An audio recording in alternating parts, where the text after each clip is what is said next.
আজকে আমরা আছি এখন হচ্ছে ইনানি বিচ, কক্সবাজার আসছি প্রায় আজকে নিয়ে 3 দিন। এই প্লাটিনা বাইকটা নিয়ে চলে আসছি আমরা ফ্যামিলির সবাই। এই যে আমার ওয়াইফ, ওই যে আমার বাচ্চা কাচ্চা নিয়ে চলে আসছি, যে আমার মেয়ে, যে ছেলে আসছে এখানে। এরকম রিস্ক নিয়ে অ্যাকচুয়ালি মানে কক্সবাজার বাইক নিয়ে আসা উচিত না, যেই কোনো বাইক হোক, যত কমফোর্টেবল যত যাই হোক, এরকম রিস্ক নিয়ে আসা উচিত না।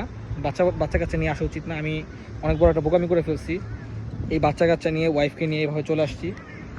এই আমার এই প্লাটিনা বাইক নিয়ে চলে আসছি। মানে ওভারঅল জানি না বাংলাদেশে কজন আসছে এরকম ফ্যামিলি নিয়ে, মানে নিজের ফ্যামিলিকে এরকম রিস্ক নিয়ে চলে আসছে জানি না। বাট আমি বাইকার হিসেবে আমার খুব ইচ্ছা ছিল জীবনে যে আমি আমার ওয়াইফ বাচ্চা কাচ্চা নিয়ে কক্সবাজার চলে আসবো। আল্লাহ আমার ওই ইচ্ছাটা পূরণ করছে, আলহামদুলিল্লাহ। আমি অনেক হ্যাপি, খুশি। আমি বাইক নিয়ে আসছি, বাইক নিয়ে চলে যাব রিল্যাক্স। বাট আমি সবাইকে সাজেস্ট করব যে এত রিস্ক নিয়ে কক্সবাজার যেন কেউ না আসে। এই কক্সবাজার হচ্ছিল মানে জাস্ট সৌন্দর্য দেখার জন্য আসা, বাট পেন নেওয়ার জন্য মানুষ যেন না আসে। এই একটা ওভারঅল একটা এত বড় একটা পেন, এত বড় একটা জার্নি আসলে করা উচিত না।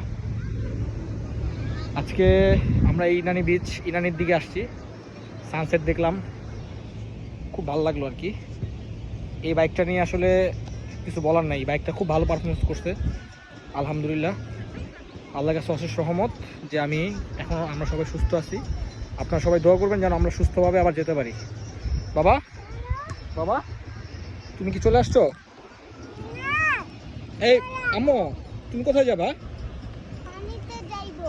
হ্যাঁ, না না না, পানিতে যায় না। আসো আসো আসো, আমরা চলে যাবো। আসো আসো, আমরা চলে যাবো। আসো, এখন সন্ধ্যা হয়ে গেছে। আসো, এখন আমরা চলে যাচ্ছি ডলফিনের মোড়, যেখানে আমাদের হচ্ছিল হোটেল নেওয়া আছে দিওয়াচানিয়া, ওইটার মধ্যে যাব এখন।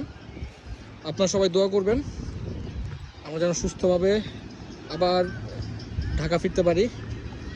আল্লাহ আমাদের ওই তৌফিক দেখ ইনশাল্লাহ। আপনারা সবাই দোয়া করবেন আমাদের জন্য।